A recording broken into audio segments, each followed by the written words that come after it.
میرے پیارے آقا صلی اللہ تعالی علیہ وسلم کے پیارے دیوانوں، سب سے پہلے میں مرد کے حوالے سے کچھ باتیں عرض کروں گا کہ مردوں کو اپنی بیوی کے ساتھ کس طریقے کا سلوک کرنا چاہیے اور اس کی وہ کون سی عادتیں ہیں جن عادتوں کی بنیاد پر اس کی بیوی کو وہ سکون پہنچا سکتا ہے، اس کی بیوی کے لیے وہ باعث تسکین ہو سکتا ہے، اس کی بیوی کے دل سے اس کے لیے دعا نکل سکتی ہے، اس کی بیوی کے دل کے اندر اس کا احترام بڑھ سکتا ہے، اس کی بیوی اسے دیکھنے کے لیے بے چین ہو جائے، اس سے بات کرنے کے لیے بے چین ہو جائے۔ وہ کون سی خوبیاں ہیں جو ایک مرد کے اندر ہونی چاہیے جس کی وجہ سے فیملی ڈسپیوٹ نہ ہو اور بیوی اپنے شوہر پر ناز بھی کرے اور اپنے شوہر پر فخر کرنے کی کوشش بھی کرے۔ آج سچویشن جدا ہے، آج حال یہ ہے کہ شوہر کے آنے کا وقت ہو تو بیوی پر ٹینشن ہو جاتا ہے کہ پتہ نہیں کیا ہوگا۔ آج سچویشن جدا ہے کہ شوہر کے سلسلے میں بیوی کا اگر آپ اوپینین جاننا چاہیں تو میں سمجھتا ہوں شاید ہی کوئی عورت ایسی ہو یا بچی ایسی ہو جو ہفتے میں ایک مرتبہ میکے جانے کے بعد اپنی ماں کے سامنے سب سے پہلے اپنے شوہر کی شکایت نہ کرتی ہو۔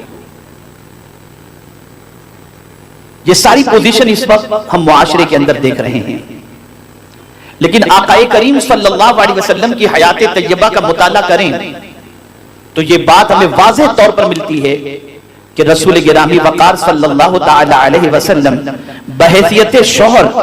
اپنی بیویوں کے ساتھ جو حضور صلی اللہ علیہ وسلم کا سلوک تھا وہ اتنا والہانہ سلوک تھا کہ رسول گرامی وقار صلی اللہ تعالی علیہ وسلم پر ہر بیوی اپنی جان نچھاور کرنے کے لیے تیار تھی۔ وجہ کیا تھی؟ سبب کیا تھا؟ آئیے میں پہلے ابتدا کرتا ہوں حضور صلی اللہ تعالی علیہ وسلم کی حیات طیبہ کے چند گوشوں سے۔ سب سے پہلی چیز کہ میرے آقا صلی اللہ تعالی علیہ وسلم اپنے گھر تشریف لے جاتے تھے تو سرکار صلی اللہ علیہ وسلم کی عادت کریمہ کیا تھی؟ حضور صلی اللہ تعالی علیہ وسلم جب اپنے گھر تشریف لے جاتے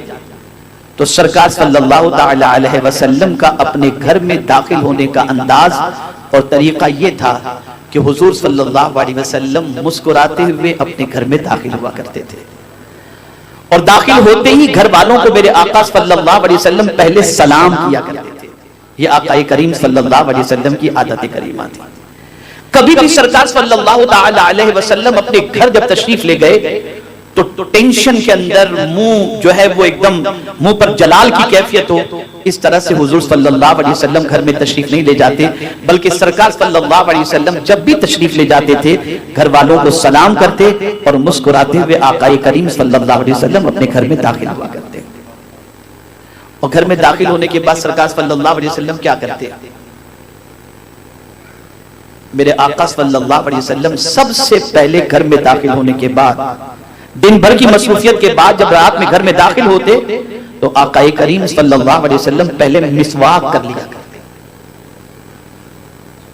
اب آج ہم دیکھتے ہیں گٹکے کے شوقین، نہ جانے کیسی کیسی سگریٹ اور نہ جانے کیا کیا چیزوں کے شوقین گھر میں جب داخل ہوتے ہیں تو منہ سے بدبو آتی ہوتی ہے، اور پھر اسی حال میں بیٹھ جاتے ہیں، سامان رکھے اور بیگ کے اس کو رکھا اور بیٹھ گئے صوفے کے اوپر اور ٹی وی واچ کرنا انہوں نے شروع کر دیا اور منہ سے بدبو آ رہی ہے، یہ ساری چیزیں ہو رہی ہیں۔ اور اسی طریقے سے ایک مرد یہ امید رکھتا ہے کہ میں گھر میں جیسے ہی داخل ہوں تو بیوی میرا بیگ میرے ہاتھوں سے لے لے، بیوی فوراً مجھے چائے پیش کرے، بیوی مجھے فوراً پانی پیش کرے۔ یہ ایک تھنکنگ ہوتی ہے، ایک سوچ ہوتی ہے، بلکہ اگر میں یہ کہوں تو غلط نہ ہوگا، ایک قسم کی امید اور ڈیمانڈ ہوتا ہے اپنی بیوی سے کہ میری بیوی یہ سب کچھ کرے۔ لیکن ام المؤمنین حضرت عائشہ صدیقہ رضی اللہ تعالی عنہ سے پوچھا گیا کہ آقا کریم صلی اللہ تعالی علیہ وسلم جب گھر میں داخل ہوتے تو سرکار صلی اللہ علیہ وسلم کی عادت کریمہ کیا تھی؟ تو فرماتی ہیں کہ حضور صلی اللہ علیہ وسلم گھر میں جب انٹر ہوتے تو حاکمانہ انداز سے گفتگو نہیں فرماتے تھے، آرڈر نہیں کرتے تھے، بلکہ سرکار اپنا کام خود اپنے ہاتھوں سے انجام دے دیا کرتے تھے۔ اب آپ مجھے بتائیں کہ بیوی کسی کام میں مصروف ہے، آپ انٹر ہوئے، اس کے ہاتھ کسی کام کی وجہ سے گندے ہیں، وہ آپ کو پانی پیش نہ کر سکی، آپ کو چائے کا نہ پوچھ سکی بالفرض، اس کو آپ بہانہ بنا کر گھر میں قیامت کھڑی کر دیں تو یہ آپ کی لا علمی ہے اور سرکار صلی اللہ علیہ وسلم کی سنت سے عدم واقفیت ہے. اور کبھی کبھی تو ایسا ہوتا ہے کہ یہ انداز اختیار کرنے کی وجہ سے طلاق تک کی نوبت پہنچ جاتی ہے اور شوہر اپنی بیوی سے کہتا ہے تمہارے ماں باپ نے تمہیں تمیز سکھائی ہی نہیں ہے کہ شوہر کا ویلکم کیسے کرنا چاہیے. تو سب سے پہلے مرد کی ریسپانسبلٹی یہ ہے کہ وہ جب اپنے گھر میں انٹر کرے تو اس کے چہرے پر مسکراہٹ ہو، گھر والوں کو سلام کرے اور فوراً فریش ہونے کی کوشش کرے، برش کرے، مسواک کرے، شاور لے، ڈریس چینج کرے اور پھر اس کے بعد آرام سے بیٹھے اور اپنی بیوی سے گفتگو کرنی ہے تو وہ گفتگو کرے، چائے کھانا ناشتہ جو کرنا ہے وہ کر سکتا ہے. لیکن اب آپ مجھے بتائیں، ایک مرد کی تو یہ امید ہوتی ہے کہ میں گھر پہنچوں تو میری بیوی میک اپ کر کے بیٹھی ہو، یہ کر کے بیٹھی ہو، اور جناب آپ جب تشریف لائیں تو آپ کے منہ سے بدبو آتی ہے تو بیوی آپ کے قریب بیٹھنا کہاں سے پسند کرے گی؟ آپ یہ کیوں بھول جاتے ہیں کہ جس طرح سے آپ کے سینے میں دل ہے اس کے بھی سینے میں دل ہے، جس طرح سے آپ بھی اس سے کچھ امید رکھتے ہیں وہ بھی آپ سے کچھ امید رکھتی ہے. اس لیے پہلا کام مرد کا یہ ہے کہ گھر میں داخل ہوتے وقت مسکراتے ہوئے داخل ہو، فریش ہو، کپڑے چینج کرے اور پھر اس کے بعد اپنی بیوی سے بیٹھ کر کے وہ گفتگو کرے. میں بیویوں کے حوالے سے کیا کرنا ہے میں بعد میں بتاؤں گا، پہلے مرد کے حوالے سے میں گفتگو عرض کر دوں. دوسری غلطی جو مرد کی طرف سے ہوتی ہے وہ یہ ہوتی ہے کہ وہ اپنی بیوی کو اگنور کرتا ہے، نظر انداز،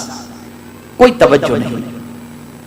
آیا سامان رکھا اور سامان رکھنے کے بعد بیگ رکھنے کے بعد لگ گیا موبائل پر واٹس ایپ کرنے اور بات چیت کرنے اور فون پہ لگا ہوا، یہ سارے کام میں لگ گیا ہے. اب بیوی بیچاری انتظار کر رہی ہے کہ میاں کب فری ہو اور ان سے میں کچھ بچوں کے دکھ سکھ کی باتیں کروں یا اپنی باتیں کروں، لیکن میاں کو تو فرصت ہی نہیں ہے دوسری چیزوں سے. اور نتیجہ یہ ہوتا ہے کہ بیوی کو جو پیار شوہر کی طرف سے ملنا چاہیے وہ پیار شوہر کی طرف سے نہیں ملتا. اور بیوی کو اگنور کرنے کا نقصان یہ ہوتا ہے کہ جو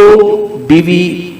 کہ دل میں اللہ عز و جل نے ارمان رکھے ہیں اس کے ارمان کی جائز تکمیل نہیں ہوتی تو اس کے قدم پھسل جایا کرتے ہیں. تو دوسرا کام آپ یہ کریں کہ اپنی بیوی کو اگنور نہ کریں. گھر میں آپ انٹر ہوئے، آپ اس وقت سارے کام کو چھوڑ کر بیوی کی خیریت پوچھیں، کیسا دن گزرا یہ پوچھیں، طبیعت کیسی ہے یہ پوچھیں، حال احوال پوچھیں. تھوڑا سا وقت آپ اس کے ساتھ اسپینڈ کریں اور ساری چیزوں کو پوچھنے کے بعد اگر کوئی ضروری آپ کا کام ہے اور کوئی ضروری بات کچھ کرنی ہے تو کسی سے آپ اپنی بیوی سے کہیں اگر تم کہو تو میں تھوڑی دیر خاص کام ہے میں کچھ فون کر لوں، اور ادروائز آپ کہیں گے تو وہ انکار نہیں کرے گی لیکن اس کا دل رہ جائے گا کہ میرے شوہر نے مجھے اگنور نہیں کیا. یہ بظاہر چھوٹی چیز ہے لیکن حقیقت میں یہ ہے کہ ایک فیملی لائف کو اسٹرانگ کرنے کے لیے، شادی شدہ زندگی کو مضبوط کرنے کے لیے یہ بہت ہی اہم چیز ہے. اس کے بغیر ایک شادی شدہ زندگی سکون والی نہیں ہو سکتی. تو اپنی بیوی کو اگنور نہ کریں، اپنی بیوی کو نظر انداز نہ کریں. اور اگر کبھی یہ بھی دیکھا گیا کہ شوہر گھر میں انٹر ہوا اور بیوی صاحبہ میلی کچیلی نائٹی کے اندر بال بکھرے ہوئے انداز کے اندر موجود ہے